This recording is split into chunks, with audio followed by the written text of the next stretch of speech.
Magandang morning, Luzon, Visayas at Mindanao. Happy Thursday, everyone. At sa ating po mga nakakasama sa ibang bansa, magandang umaga, magandang tanghali, magandang hapon, magandang gabi, magandang madaling araw. Ano man pong oras ang inyong kinalalagyan sa mandako kayo ng mundo naroroon, ay laging inyo po nawang maalala at wag na malilimutan. God loves you and He cares for you dearly, at ang kanyang pagnanais na kayo po'y i-bless ay gayon na lamang. Opo, mamamahal ko, yan ang ating pong mahal na Diyos, kaibig-ibig, katangi-tangi at walang iba na kagaya niya at karapat-dapat. Ako pong muli yung likod kay Kristo, si Brother Marlon Diego, nag-aanyaya po sa inyo na sa loob na isang oras ay ating pong unahin ng ating pong mahal na Diyos bago tayo maging abala kung kahit saan man o kahit kanino pa man, ay abalahin natin ang ating sarili na makipagtagpo tayo sa ating pong Diyos na kailangan natin sa ating pong buhay.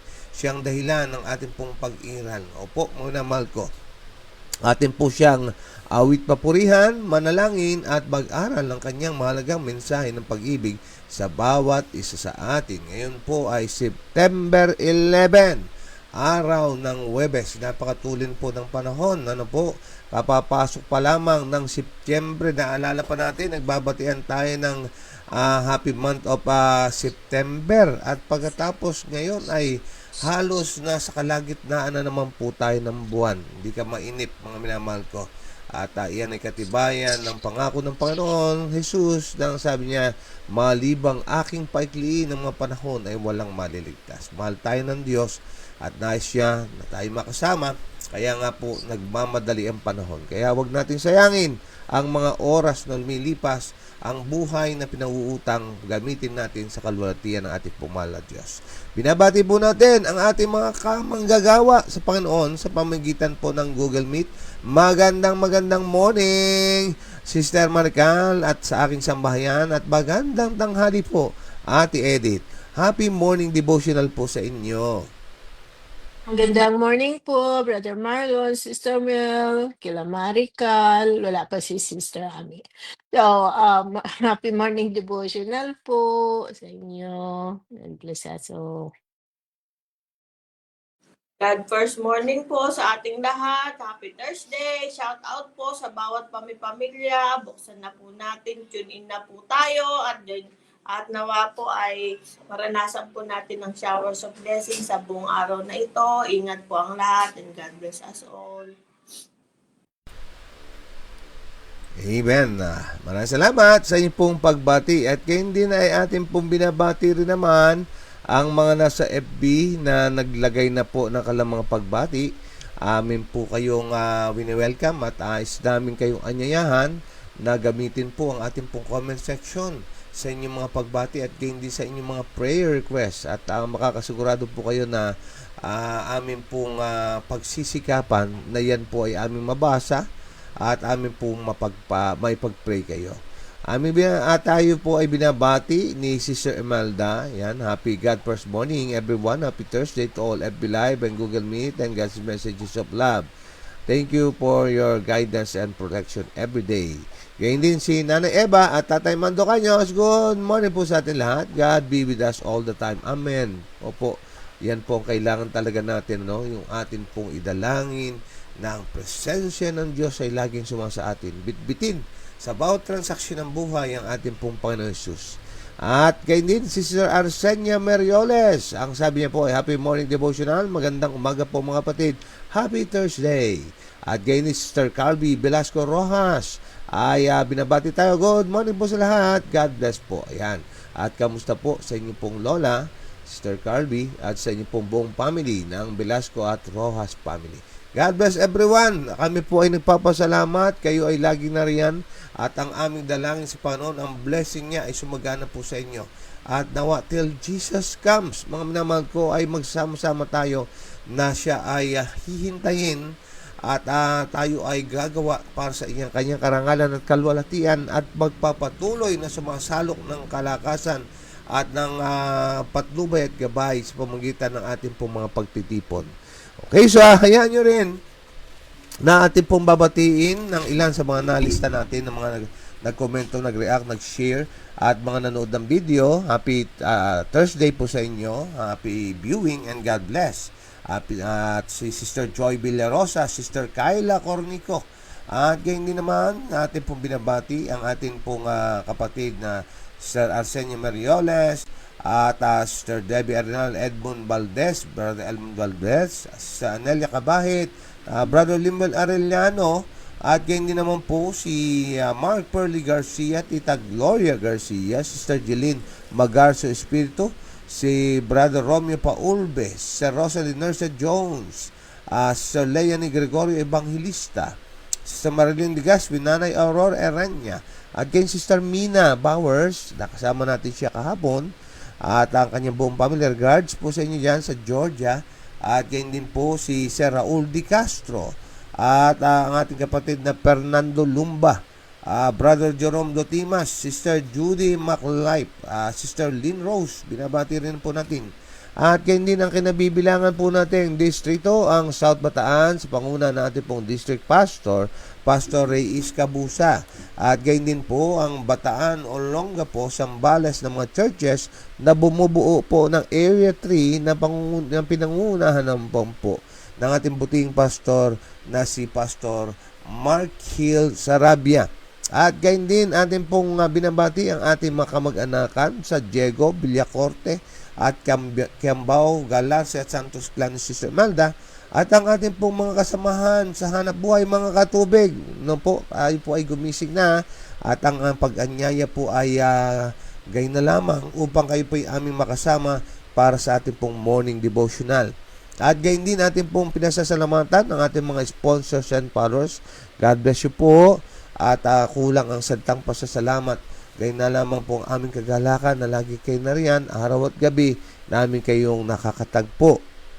At gayon din atin pong binabati ng maligayang kaarawan. Ang sabi po ng FB, birthday ngayon ni Neng Lubaton Jose, ito po ay aming kapitbahay. At gayon din ni Brother Lowell Loreto. Ayan, maraming birthdays panawa ang iyong pong maranasan na pinagkakaloob ng ating pong mahal na Diyos, at ang blessing ay sumasagana sa inyo. At gayon din, biglain na natin ang mga pagbati. Gayon din ay congratulations. May nasilip na naman ako kagabi, ano po.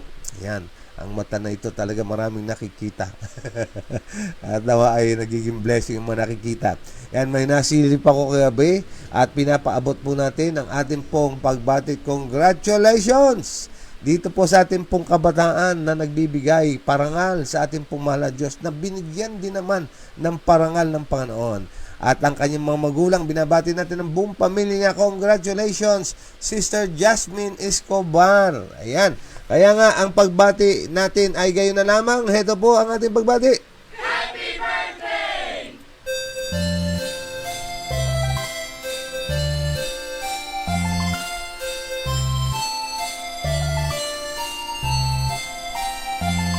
At heto pa ang pagbati.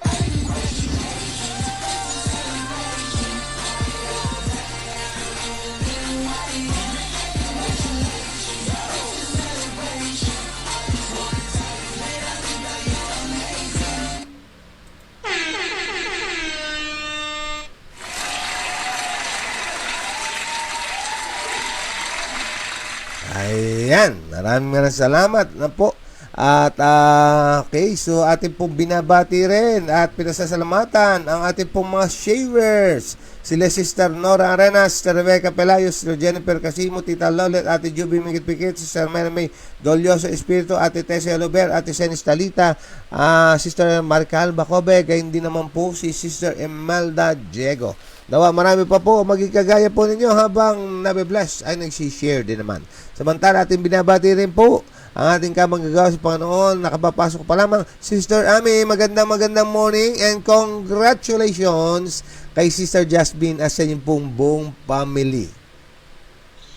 Mapagpalang umaga po sa ating lahat, sa makasama po natin sa Google Meet, sila Ate Marcal, sa inyong family po, Elder, Auntie Edith. Thank you po sa pagbati ng congratulations. Salamat po. God bless us all.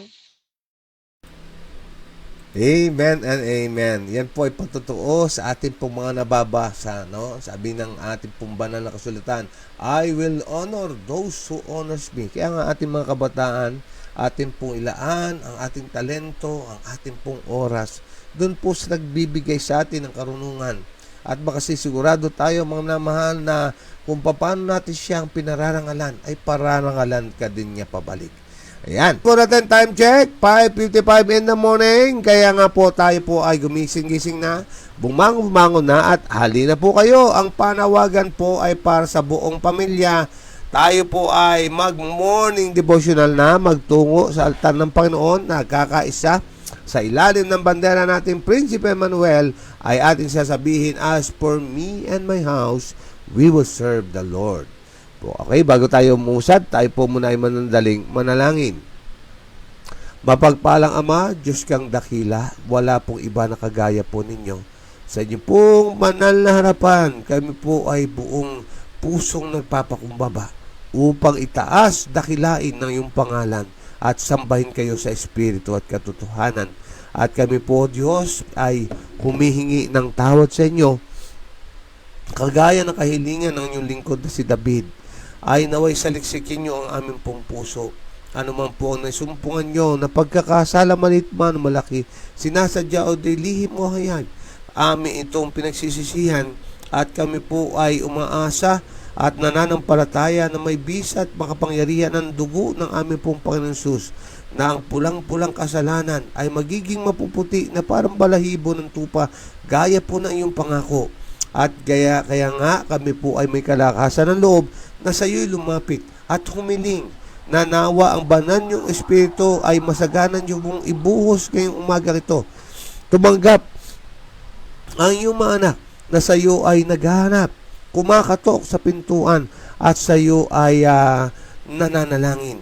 Dakilang Diyos, nawa ay pagkalooban kami ng karunungan, maunawaan ang bawat inyong mga mensahe ng pag-ibig na nais parating sa amin at maging pagpapala po ito sa bawat isa sa pamagitan ng pagkakaloob sa amin ng kapangyarihan na i-apply namin to sa pang-araw-araw naming buhay na mabibitbit namin ang panampalataya sa aming Panginoon Jesus, at sa bawat transaksyon ng buhay ay isasama namin ang aming dakilang tagapagligtas.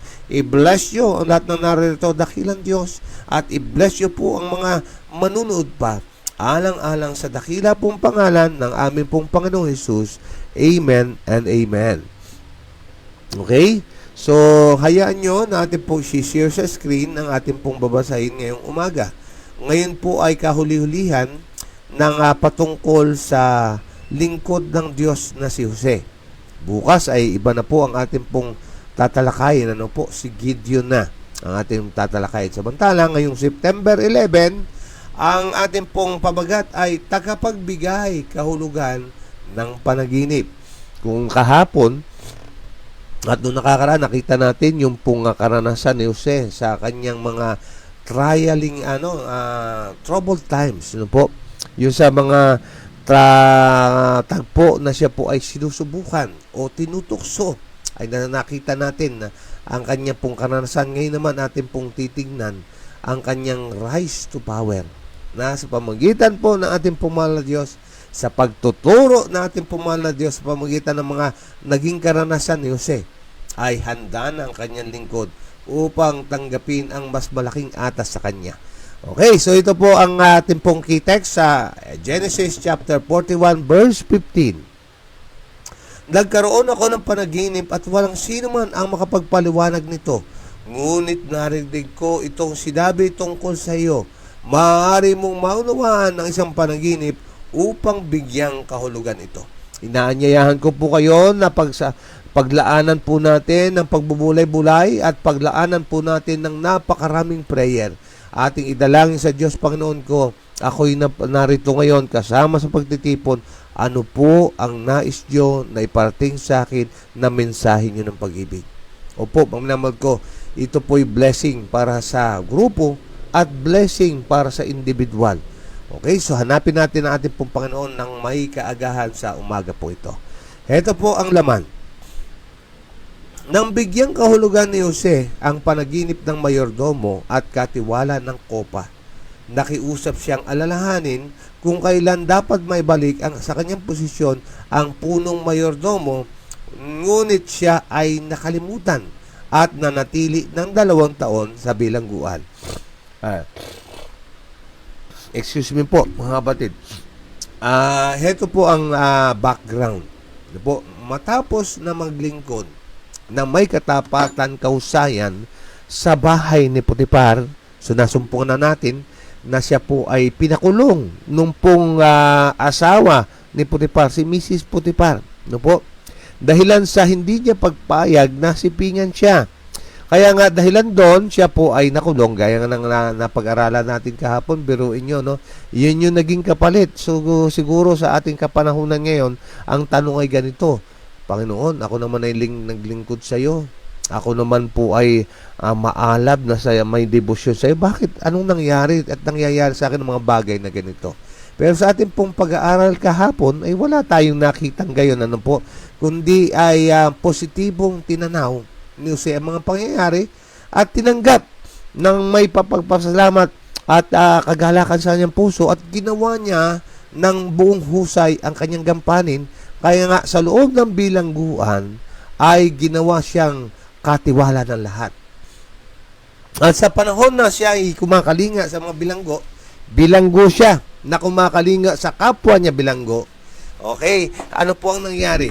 May pagkakataon na sila ay nanaginip yung 2 pong kasama niya, lingkod ng hari, mayordomo at katiwala ng kopa. At yung isa ay sinabihan niya na mapapatunayan na siya ipapatawag upang bigtihin at yung isa naman ay ipapatawag upang ibalik sa kanyang katungkulan.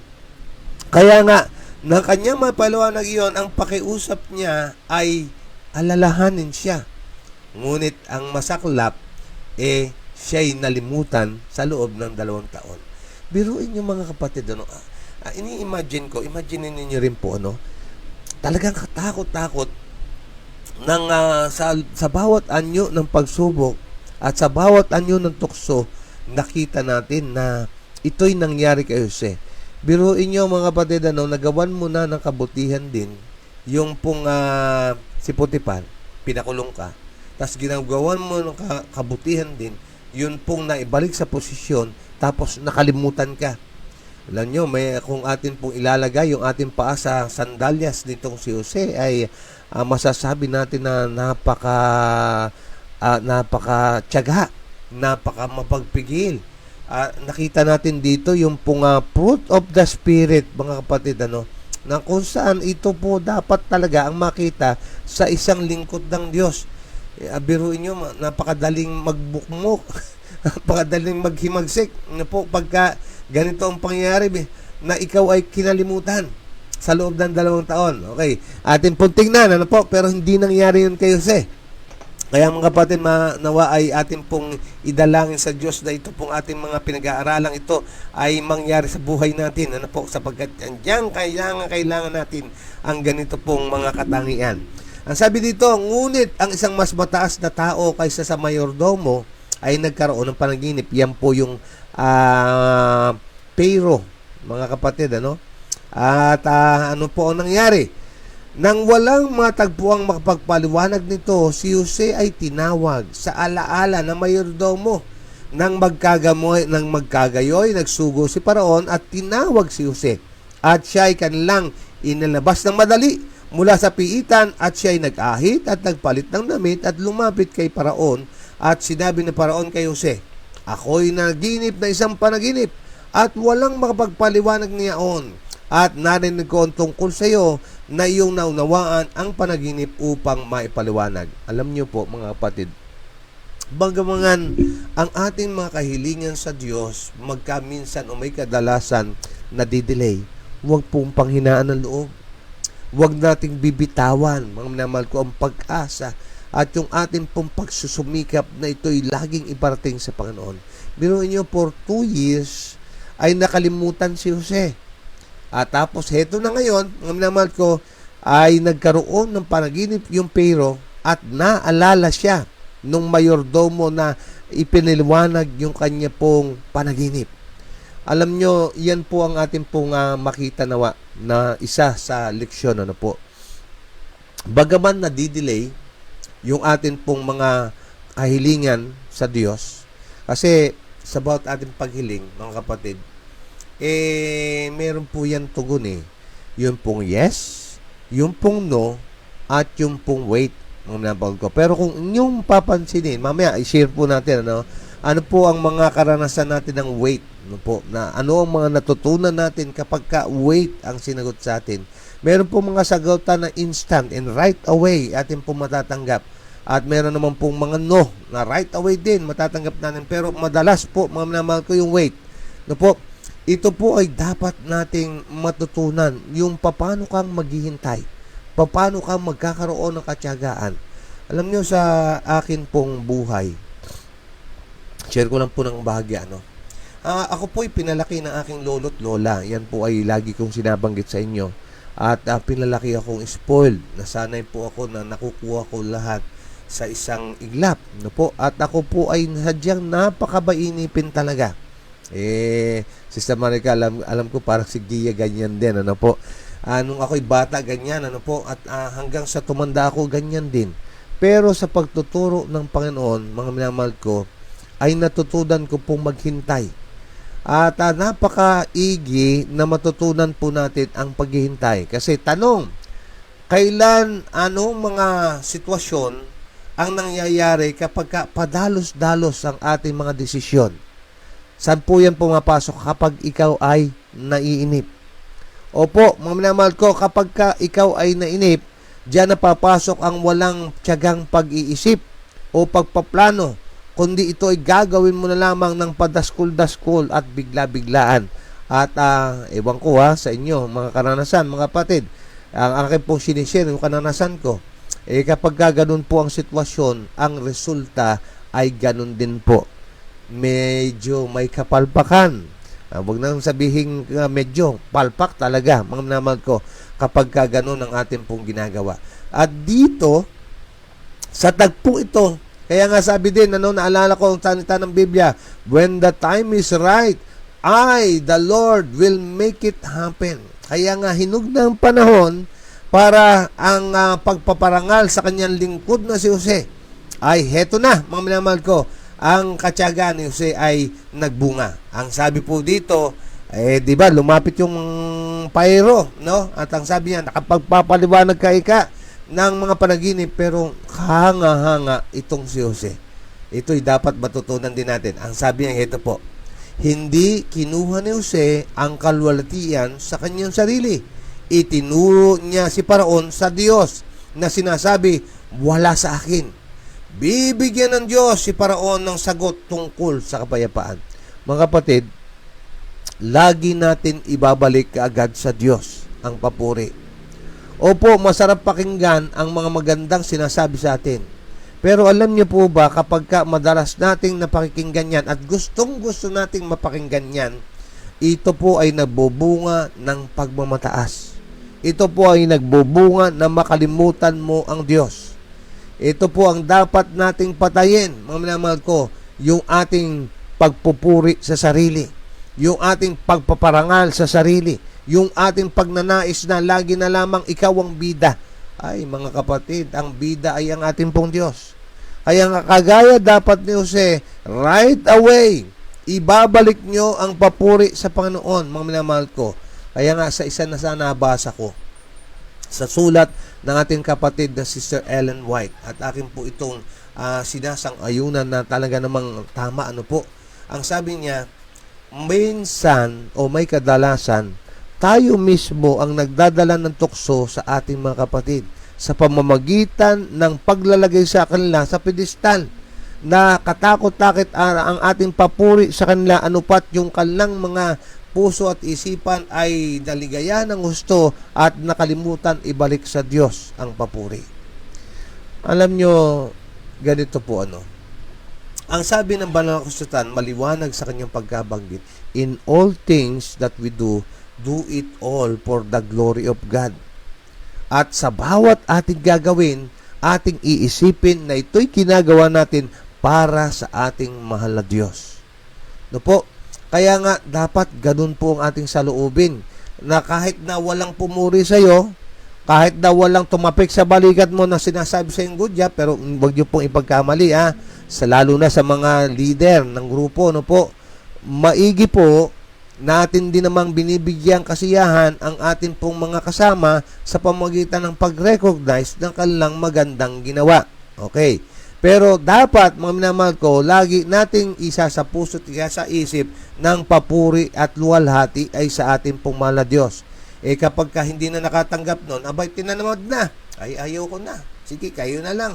Total, hindi mo naman napapansin. Ay, wag naman po, kasi kung atin pong gagawin yon, lalo na sa paglilingkod sa Panginoon, abay hindi nyo po sa tao ginawa iyon, kundi sa Diyos po natin siya pinagkait yung atin pong taos puso at may kasipagang paglilingkod. Okay, balik po tayo dito kay Jose.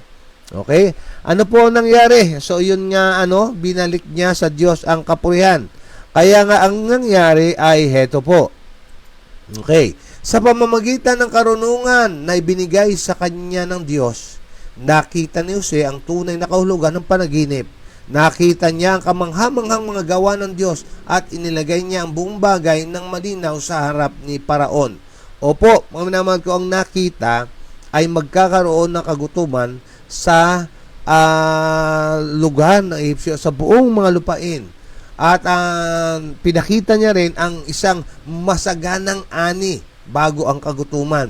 Okay. Ano pong sinasabi sa atin? Reflect ko lang. Alam nyo, bago po ang mga pangyayari na nagaganap, ito po ay pinahayag ng Diyos. Kaya tayo mapalad, lalo na kung kayo po ay sisikapin po ninyo na you will make it a point na bigyang oras ang pag-aaral at pagbabasa ng Biblia. Bakit? Sapagkat ito po ay salita ng propesiya. Bago pa man mangyari ang mga bagay-bagay, ay ipinakikita na sa atin. Heto po, mga minamahal ko, ang katunayan. Bago ang kagutuman, ang nakita muna ay yun pong kasaganaan. Kaya nga nung ipaliwanag niya yon, ang sabi po ay ganito, ipinahayag niya sa kanya ang mahabang tagutom na dadalawin ang lupain at ang mga planong hahabulin upang iligtas ang bansa mula sa pagkawasak. Ang kanyang masalita ay tinanggap na parang ginto at ang sagot ay binalik sa kanya. Yamang ipinakita sa iyo ng Diyos ang lahat ng ito. Walang sino mang napakatalino at matalinong gaya mo. Ikaw ang mamumuno sa aking sambahayan at sa lahat ay magiging mas dakila at ang lahat ay magiging mas dakila kaysa aking bayan at ang lahat ay magiging mas dakila kaysa sa iyong mga salita. Ikaw. Yan ang sabi po niyan. Heto na ang redemption. Matapos ang kapigatian, matapos ang pagdurusa, matapos ang kanyang mababang kalagayan, mga minamahal ko, heto at si Jose ay itinataas. Mga kapatid, hindi po lahat lagi ay nasa ilalim tayo. Hindi po lagi ay tayo po ang api o tayo po ang nagdurusa. Ang buhay ay, yan, parang gulong, po. Sabi nga, minsan daw ay nasa ilalim o minsan ay nasa ibabaw. Lalo-lalo na mga kapatid ko, kapag ikaw ay nasa Panginoon, kung atin po itong titingnan sa isang mas malaki pang pananaw, opo, yung ating kapigatian, yung ating kalungkutan, yung ating mga pagtitimpi, yung ating mga pagtitiis, yan po ay magbubunga ng walang hanggang kalwalatian. May ipinangako ang Diyos sa atin na kung saan ang buhay sa makalangit na pamumuhay ay atin pong masusumpungan, na kung saan ang sabi niya, beyond imagination, ang kagandahan ng kalangitan at ang lahat ng ipinangako sa atin ng Diyos. Ito po ang ating tinitingnan sa larawan sa nangyari kay Jose. Matapos doon sa kulungan, matapos sa pagiging alipin, heto, mga minamahal ko, siya po ay magiging pinakamataas na pinuno, na maging yung paraon sa tagpo ito ay nasa kanyang hawak ng kanyang kamay. Dahil saan? Dahilan sa Panginoon. Muli, nagpasimula tayo, I will honor those who honors me. Opo, pinarangalan ni Jose ang Diyos. At heto ngayon, siya'y pinarangalan. Kaya nga sabi dito, kinatawan ni Jose si Kristo. Tumayo siya sa loob ng maraming taon bilang pinarangalan na pinuno ng Hipso. Sa kanyang buhay at pagkatao ay nahayag ang alin daw po, ang kaibig-ibig at dalisay at marangal sa pagdadala ng kanyang mga kalungkutan sa ilalim ng pagsubok ng mga kalagayan at sa pagtitiis ng tukso, si Jose ay kaisa ni Kristo. Opo, sa buhay nating ito, ang ating tanging assurance ng pagtatagumpay, ang ating tanging assurance na mayroon tayong kapayapaan sa gitna ng mga kabagabagan at meron tayong pagtatagumpay sa gitna ng mga digmang ating kinakasadlakan, yan ay sa pamamagitan ng pagkaroon ng pakikipagkaisa sa ating Panginoon Hesus. Si Jose ay halimbawa, mga ko, na naglilingling na liwanag ng langit, ay hindi nagniningning na walang kabuluhan sa mga taong ito, kung saan ipinangako ni Kristo ang kanyang sarili na maging isang handog, isang mga tao na kinuha ng Diyos sa ilalim ng kanyang pangalaga, at kung kanino ang kanyang pinagkaloob, hindi lamang temporal, kundi espiritual na mga pagpapala upang maakit sila sa kanyang sarili. Kung atin pong gagawin na magtalaga sa Diyos, kagaya po ng ginawa nitong si Jose, kaibigan ko at kapatid, ang naghihintay sa atin ay ang pagpapala na dito sa lupa at gayon din sa makalangit.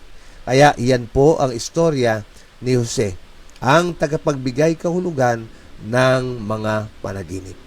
Okay, so ngayon ay atin ang pong ibigay ang pagkakataon para tayo ay mag-reflect sa atin pong pinag-uusapan ngayon. Ano ang natatanging mga takeaways natin ngayong umagang ito? Ano po? Maaari nyo i-share ang inyong mga karanasan na may kaugnayan sa atin pong pinag-aralan ngayon. Ano po? Paano nga ba ang katyagaan, pagsusumikap ay nagbunga ng isang magandang pamumunga sa buhay po natin? Maaari po kayong magbahagi ng inyong pong mga karanasan to inspire people, mga minamahal ko. Hindi to brag about it, but to inspire people, mga minamahal ko. At lubos kami nagpapasalamat sa mga inyong mga pag-share, sapagkat ito po ay higit na nagiging blessing sa ating mga nagiging taga-subaybay. Alam nyo, mayroong mga nag-PPM sa atin, mga minamahal ko, na nagpapasalamat sa inyo pong mga bahagi ng pag-share ng inyong pong mga karanasan, mga kapatid ko, sa Google Meet at gain din sa FB Live. Be a blessing to others. Tayo inaliw ng Diyos. At ang sabi ng 1 Corinto 1, 3 hanggang 4 yata yun, kung di ako nagkakamali, ay tayo ay inaliw ng Diyos. At ang ating dapat na ibalik ay aliwin ng iba sa pamagitan ng pag-aaliw sa atin ng ating Panginoon. Tayo ay tinulungan ng Panginoon, gaya ni Jose. Ay tayo ay pinarangalan ng Panginoon, gaya ni Jose. Ay dapat ay atin naman din itong i-share sa ating pong kapwa. Okay, sige po. Atin pong bibigyan panahon si Sister Imelda, nakataas ang kanya kamay. Go ahead. Mapagpalang umaga po sa ating lahat, mga minamahal na kapatid. Yung buhay ni Jose po dito ay makikita natin na talaga pong simula pa ng una, marami pong mga pangit, pero sa bandang huli maganda po ang kinalagyan. Kasi po, di ba po, yung asawa ni Potiphar na siya po ay pinagnasahan, pero si Jose sa paglilingkod niya sa Panginoon, hindi niya po yun ginawa na pagsamantalahan din yung babae, kasi po meron po siyang dignidad sa kanyang sarili. Siya po ay sa kulungan, siya ay naging alipin, siya ay naging pinuno, pinarangalan niya siyang Panginoon, siya po ay pinarangalan din ng Panginoon. Makikita po din natin dito na napakabuti po talaga ni Jose sa kabila ng mga karanasan, pagsubok sa buhay niya. Siya po ay naging matatag, hindi po siya sumuko. Nakita po natin dito na ang pagkasama mo ang Panginoon sa anumang labanan, kahit anumang mangyari sa iyo, hindi ka talaga iiwanan ng Panginoon, dahil si Jose naging tapat siyang lingkod sa ating Panginoon. Kaya sa ganung pagkakataon, anumang mga dinanas niya, ay may pagtatagumpay. Ang bawat hawakan ng kanyang kamay ay talagang pinagpapala ng Panginoon. Makita po natin dito na napakabuti talaga ng Panginoon sa kay Jose. Sa kabila ng mga kaganapan, sa mga panaginip, siya ay nagbibigay ng mga paraan ng papuri sa Panginoon upang mapahalagahan kung gaano kabuti ang Diyos sa bawat isa sa atin. Kaya kung ano man po ang mga pinagdadaanan natin problema, pasakit sa buhay, mga trials and tribulation, magtiwala lang po tayong lubos sa ating Panginoon. Tayo po'y may pagtatagumpay. Huwag po tayo mawawala ng pag-asa dahil ang tanging pag-asa po natin ay sa piling ng Panginoon. Tanggapin po natin siya bilang tagapagligtas ng ating buhay. Magandang umaga po sa ating lahat. Amen. Amen, Sister Imelda. Ano po? Ito po ang ating pinag-aaralan, mga kapatid ko, ay larawan ng isang buhay Kristiyano, mga mahal kong kapatid. Ano? Hindi natin may tatanggi sa ating pong paghihintay sa Panginoon nating Diyos ay tayo po ay nakakaranas ng mga pagsubok, nakakaranas tayo ng mga tukso, nakakaranas tayo ng mga kahirapan. Ngunit huwag tayo, mga minamahal kong panghinaan ng loob, kundi bagkus ay lumaban ng isang magandang paglaban na kung saan ay dapat ay kasama natin ang kapitan ng ating kaligtasan ng ating pong Panginoon Sus. At makakasigurado tayo na kagaya po ng nangyari kayo sa pinarangalan sa ng Diyos, ay gayon din naman ay ating pong masusumpungan ang pagtatagumpay sa isang buhay doon sa langit. Nakasama mo ang Panginoon nating Jesus na sa iyo ay sumagip at nagligtas. Okay, thank you Sister Imelda. Sister Raquel, go ahead.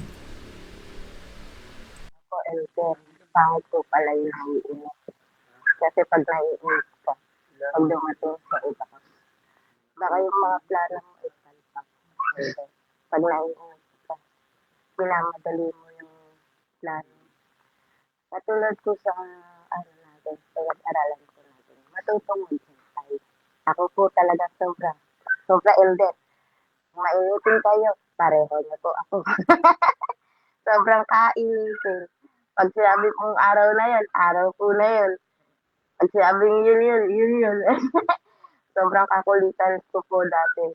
Dati po, pero po ngayon nagbago na po. Siyempre po talaga kailangan po tayo matutong maghintay. Kung talagang magmamadali ka at wala rin naman po mga plano, wala rin, walang saysay. And then, katulad ko sa pinag-aaralan po natin ngayon. Kung hindi niyo po talaga pag-aaralan, Elder, ay mawawala, matatapon. Lahat po ng pinag-aralan po natin ay mababasura. Katulad nga po sa sinabi ko nung una, nung nag-ano po ako, kailangan po ang plano maayos. Para din po yung bahay. Kung kailangan niyo po magpatayo ng bahay at may mga papo na kayo at may mga yero, wala naman bato. Yun lang po, Elder. Kita kayo. Thank you po. Amen, Sister Raquel. Napagandang ng share na ating kabataan po. Opo, maminamal ko, napakahalaga po talaga ang yung pong pagtitiyaga. Napakahalaga po yung pong pagtitiis. Napakahalaga po, maminamal ko, na yung hindi tayo laging naiinip. Po. At napakahalaga na hindi tayo, mga minamahal ko, na lagi na lamang nagmamadali. Kailangan madalas ay uupo tayo sandali, mananalangin, at aalamin natin, Panginoon, ano po ba ang gais nyo? Ano po ba ang kalooban nyo, Panginoon kong Diyos? Nais kong marinig ang tinig nyo, nais ko na ikaw ay isama sa aking mga gagawing desisyon. Yan, at napaka, mga kapatid, sa tama yung sabi ni Sister Raquel, kailangan ay may plano tayo sa buhay.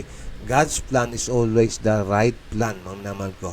Okay, so atin pong basahin muna yung ating pong mana sa FB. Samantala, binabati po natin sila Sister Joy Villarosa, mapagpalang umaga po sa lahat. Si Ate Peli Solelapsi, good morning. Happy Thursday and blessed devotional. God bless us all. At gayon din si Ate Lita, happy God first morning. God bless us all. At gayon din si Ate Rita Hornal. At thank you Sister Joy sa inyo pong patuloy pagsubaybay at sa inyo pong suporta sa ating pong Media Ministries Church Planting. May God bless you po. Ang sabi ni Ate Tessie Oliver, eto po. Okay, thank you po sa inyong pong katsagaang mag-type. Ano po? Katulad po ng isang binata na umiibig ng isa-isang dalaga. Sa mga kinikilig-kilig dyan. Sabi ni Ate Tessie, ano po? Katulad ng isang binata na umiibig sa isang dalaga, kung siya ay may tiyaga na maghintay, makakamtam niya ang pag-ibig ng kanyang minamahal. Gaya ng ating paghihintay sa pagdating ng Panginoon, ating makakamtan ang buhay na walang hanggan doon sa langit na bayan, kaya maglingkod tayo sa Diyos hanggang sa wakas. Opo, naman ko, yan po ang napakagandang paglarawan. Ano? Ang relasyon sa ating pong Diyos, hinahalin tulad po yan sa nag-iibigan na mag-asawa na po ang kanyang iglesia at ang ating pong Panginoon Jesus bilang groom, ay yan po dapat yung pong katyagaan na tayo ay umiibig na nanunuyo. Yan. At ang sabi ni Ate Mary, nung ako ay nakakaawit na church, sabi ng teacher ko, pag pinuri ka ng mga kapatid, magpa-thank you, sabihin mo, praise the Lord. Po, huwag ipagyabang ang galing po. Yan ay galing po yan sa Panginoon. Kahit matanda na ako, nakakaawit pa ako, purihin ang Panginoon. Amen and amen. Opo, right away ay atin pong ibalik agad sa Panginoon. Huwag pong hayaan na matukso tayo na kunin yung pong papuri na yon. At sapagkat yan po ang binhi ng pagmamalaki at pagmamataas. Okay, Ate Sara, magandang umaga. Sige po, go ahead, Ate Sara. Good morning po. Good morning. Happy morning devotional po. At God bless po sa lahat. At tulad po ng aral natin, ay nakita ni Jose na darating ang gutom sa kanila, tagsalat, kumbaga. Para sa pang-espiritual na kalagayan po natin. At sila Jose ay hanggat maaga ay nagtipon ng mga kakailanganin para hindi maging magutom ang buong nila. At parang lumalagay po na pang-espiritual natin ay dapat na hanggat maaga ay maghanda tayo. Magkaroon tayo ng pagtitiyaga na makinig, bumasa at mag-aral para sa darating na panahon ng kasi po sa totoo lang tayo ay kukuhanin sa atin ang mga babasahin natin sa darating ang panahon na mawawala ang banal na kasulatan. Kaya po ito ay ang mga pag-aaral natin ito ay pagsumikapan natin na magkaroon tayo ng kaalaman, katutuhan, para dumating man ang mga panahon na yon, tayo ay may kaalaman, kumbaga. At ito ang magagamit natin bandang huli para sa ating mga kapwa na mai-share natin sa kanila ang katotohanan at hindi sila maging salat. Yun lamang po. Amen. Amen, Ate Sara. Napakahalagang reflection po yun, yung pong shinare ni Ate Sara na yun. Sapagkat hindi po lagi na ang banal na kasulatan ay ating mahawakan at bababasa. Kaya nga, madalas natin binabanggit, habang po pwede nyo pa pong basahin, habang po pwede nyo pa po itong pakinabangan, ay gawin po natin. Sapagkat ang sabi po ng Biblia, Amos 8 verse 11, tingnan nyo po, mula sa New International Version, ang sabi niya ganito, "The days are coming, declares the sovereign Lord, when I will send a famine through the land, not a famine of food or a thirst for water, but a famine of hearing the words of the Lord." Opo, mga minamahal ko, hindi kagutuman sa pagkain ng tinapay, hindi sa kagutuman ng pag-inom ng tubig, kundi sa kagutuman ng pagkadinig sa salita ng ating pumala Diyos. Kaya nga, stock natin, mga minamahal ko, ang mga bawat pag-aaral. Po, atin pong i-cherish ang bawat mga sandali na pwede pa tayong magbuklat at makinig ng kanyang salita. Sapagkat tunay nga, ang sabi po ay, Thy word is a lamp unto my feet and a light unto my path. Opo, mga naman ko, ang salita niya ang ating pong nagsisilbing liwanag at tanglaw sa ating pong paanan at sa ating pong daraanan. Kaya nga, tama, ang sabi ni Ate Sara, yung reflection na andyan yung kasaganahan ng pag-aaral ng salita ng Diyos at sapagkat darating ang mga kagutuman sa pakikinig ng kanyang salita. Okay, kaya mag-stock po tayo ng mga salita ng Panginoon. Ayan, ang sabi naman ni Ate Lita ay ganito, ang lahat ng mabuting bagay ay mula sa Diyos, kaya ibalik natin ang papuri sa Diyos. At ang sabi dito ay ang katalino, kayamanan, katanyagan o anumang nararating natin sa buhay, iyan ay sa kapahintulutan ng Panginoon at hindi sa ating mga sarili. Tinuturuan tayong magtiyaga at magtiis. Sabi nga ng talata, ang magtiis hanggang sa wakas ang siyang maliligtas. Sa buhay natin ito, pag gusto nating may marating sa buhay, kailangan din magtiyaga at magtiis at gumawa. Walang biyayang basta lang lumalaglag galing sa langit. Sabi nga, nasa Diyos ang awa, nasa tao ang gawa. Kailangan tayong maghanda o magtabi rin naman para sa hinaharap ng wag ubos-ubos biyaya. Gaya ng ginawa ni Jose, pinaghandaan ang panahon ng tagutom. Amen. Aray ko po. Sabi dito, no? Sabi niya, wag maging ubos-ubos biyaya. Ouch. No po, sabi nga one day millionaire. Ganyan po ang no. Tinuturuan tayo sa ating pong pag-aaral, be a good steward. Ayan, mga kapatid, Hindi lamang po yung tithes, 10% ang sa Diyos. At yung offering, hindi lamang po iyan ang Kanya. Yun pong naiwan, na 80% man yan, mga kapatid ko na naiwan, intindihin po natin, yan din po ay sa Diyos.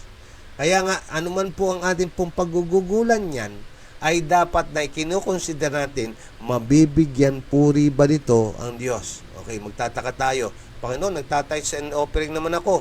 Bakit ako'y salat pa rin at nagdurusa?